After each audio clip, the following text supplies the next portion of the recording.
All right, chat. We got a big one here today. Going to be talking about the 10 greatest albums of all time.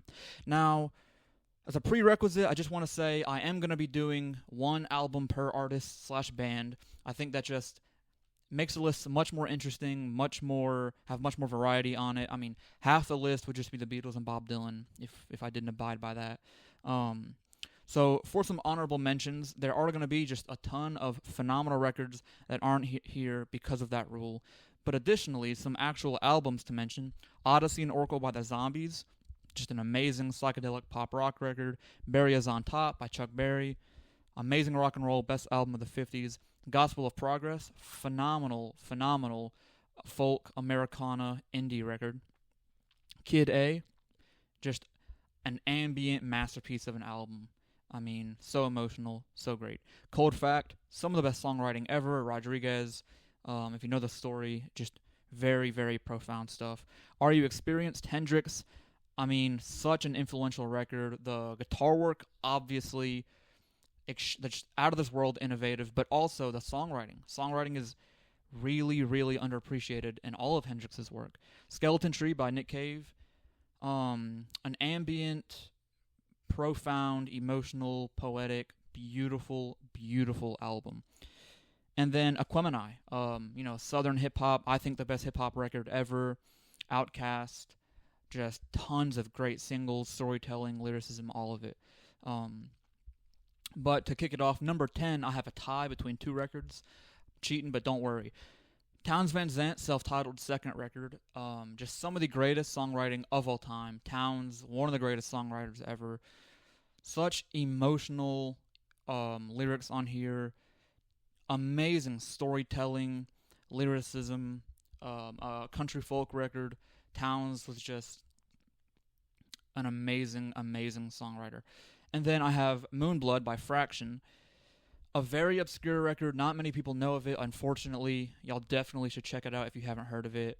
A 70s psych rock record with a ton of blues influence on here. A lot of Jim Morrison influence on here from The Doors. The vocals are absolutely absurd. I mean, some of the most amazing, out-of-this-world vocals I've ever heard. Just an amazing, technically Christian rock album. The lyrics are great. Such an epic, grand album. Number 9, I have In the Court of the Crimson King by King Crimson. And another psych rock record, but just one of the most artsy, creative records ever. It kind of pioneered the prog genre. Another epic, epic album. So many just grand, amazing songs on there. And then number 8, I have a French record, Serge Gainsbourg's Histoire de Melody Nelson. A concept record, very, very short, but it's so creative, not only in its sound, but the genre it belongs to. I guess we call it a pop rock record, but it has funk psych elements on there. Very talk singy. Just such a creative album. Great, great songwriting. Such an easy listen. It's like 30 minutes. And then number 7, to me, not only the magnum opus of the Rolling Stones, but of rock and roll in general, Exile on Main Street. I think it's the rock and roll album. Just so much variety on here. A lot of American, specifically in the South, elements on here and influences. Just great songwriting, great tunes, a lot of great singles. It's just amazing rock and roll. Number 6, a change up. We have Songs from Maroon from Leonard Cohen. Probably the least appreciated of his kind of original folk trilogy, but I think it's his best. It's a very, very earthy, very raw, stripped back album. I mean, I don't even think production was like a focus at all on this album. And the lyrics just shine through because of that. He's telling hauntingly beautiful stories. He's breaking my heart. I've never even been in love. You know what I'm saying? Just Leonard Cohen, not much to say about his songwriting. It's some of the best ever. And then number 5, I have The Doors' self-titled record. Kind of pioneered a genre in psychedelic blues rock. such a creative record. I mean, we got organs on here. Jim Morrison. I love Jim Morrison. Love his vocals, his songwriting. A lot more psychedelic than I think it's given credit for. It's rock and roll though, and the singles on here, the energy that Morrison brings, the Doors, which is so creative, very, very, a lot of underrated talent on the Doors, and their self-titled record, I think, is their best. Now, getting into the top four, admittedly, it did get a bit hard to rank all these as far as specific placement. I think these are all a bit of a step above the previous records I've been mentioning. But at number 4, I have Forever Changes by Love, one of the most underrated records ever. Absolutely one of the most creative and artistic records ever made. The composition on each and every one of these songs, to feel so like sporadic, but yet seem so intentional and meticulous. Each and every one of these songs is a masterpiece. Very, very psychedelic. It's a psychedelic folk rock record, which you just don't see many of those.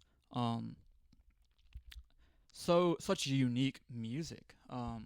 Such well-written, well-crafted, and performed music. The performances on here, across the board, get heavily underrated. I think absolutely one of the greatest records ever made. Just what it does, what it's able to do, it deserves its placement in my eyes. And then number 3, I have, in my eyes, the greatest concept record of all time, the greatest Pink Floyd record of all time, The Wall. I think this record doesn't get enough praise for how bold it truly is. I think it was a much larger kind of left turn than what people realize it was. To be so unique in what it does, what it is, the song set list on here, if you pay more attention to this album, every little meticulous instrument, note, word has a meaning. There's nothing on this album that is filler or anything like that. If you please watch the movie of The Wall if you haven't already. I think it's very Roger Waters, but we still have Floyd's beautiful instrumentation on here. The direction of this record, the story it takes you on, the diverse emotions it's able to evoke, that unique sound, this kind of opera psych prog record. Just a masterpiece of music in its own right, and I think it deserves the 3rd greatest record of all time. And then at number 2, I do have a Beatles record. You're gonna hear a lot of Sgt. Pepper's be thrown around these days. A lot more Abbey Road mentioned, the White Album, but I do think their greatest record of all time is Revolver. It kind of began their whole psychedelic phase, which significantly better than their previous, pop rock stuff. I think this record gets underappreciated for that reason, but also for how concise and diverse it is. You're not going to get an album as diverse as, the White Album, but it's significantly more compact. It's a pop rock psych record. You have your amazing singles, and there's no ounce of filler on here. I think it's the peak of their songwriting, their talent, their vocal work on here, the drum work, all of it. The Beatles aren't necessarily the most musically or instrumentally talented, but I think their talent shines brightest on Revolver. More stripped back than something like Sgt. Pepper's, but of course so creative, very playful at times, very emotional at times, just a masterpiece of music, and I definitely think it deserves top 2. But at number 1, I could talk about this album, I could talk about this artist for, absolutely hours, but greatest album of all time, I have Blonde on Blonde by Bob Dylan. Some say, and for good reason, the first ever double-length LP or double-length rock LP. Um, I think if more people paid attention to the aspects of this record, it would get more praise. I think it can be brushed off as just that kind of whimsical, abstract Dylan stuff with playful songwriting. Um, I think this song, take Bob Dylan's lyrics off the table, it's a Nashville musical masterclass of a record. The talent on here that Bob Dylan was able to get on is just absolutely unbelievable. Um, it's just that perfect Nashville sound. I think the songwriting is, some of the, if not the greatest on any record ever. I think there's not one single miss, not one single low light on this record.